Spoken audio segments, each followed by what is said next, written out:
వచ్చినాక మంచి విద్య అందిస్తున్నాము, సన్నటి బియ్యం పెడుతున్నాము పిల్లలకు, ఉదయం పూట గుడ్డు కావాల్సిన విటమిన్స్ అన్ని పెడుతున్నాం అని చెప్తున్నారు కదా.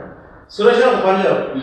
ఇప్పుడు మనం అందరం కలిసి ఓకే, మహేషం కాన్సన్ట్రేషన్ వేరే వద్దుగా మహేషం కాన్సన్ట్రేషన్ తీసుకొని ఏ స్కూల్కైనా సరే ఒక్క స్కూల్లో టైలెట్ బాగున్నా, ఫుడ్ బాగుందా, టీచర్ ఉందిరా, మీరు ఒకసారి రండి. ఎక్కడ ఉందా అంటే అక్కడ మా ముక్కు నాడే రాస్తాం. మనబడి మనం వాళ్ళని చెప్పి చెప్పి చెప్పి మొత్తం నాశనం పడుతుంది. ఒకదానికి ఉంది మల్లారెడ్డి కాలేజీలో కానీ, పల్లారాజరెడ్డి కాలేజీలో కానీ, అదేవిధంగా మన కసిరెడ్డి నారాయణ స్కూల్ కాలేజీలో కానీ, వీటికి విద్యాశాఖ మంత్రి కానీ మన అందరికి కావాలి. అలా ఉన్న మినిస్టర్లకు, వాళ్ళ ఉన్న ఎమ్మెల్యేలకు, కాలేజీలకే మినిస్టర్ అండి. మనందరం మినిస్టర్ కాదు, మనందరం బాగు చేయడానికి రాలేదు. మన బిడ్డని బాగు చేయడానికి రాలేదు, మనం ముంచడానికి వచ్చింది. దీనికి మీకు చిన్న ఉదాహరణ, మీ గతంలో ఒకసారి 2-3 నెలల సార్లు ఎక్కువద్దు లేదు మధ్యాహ్నం తీసుకోండి.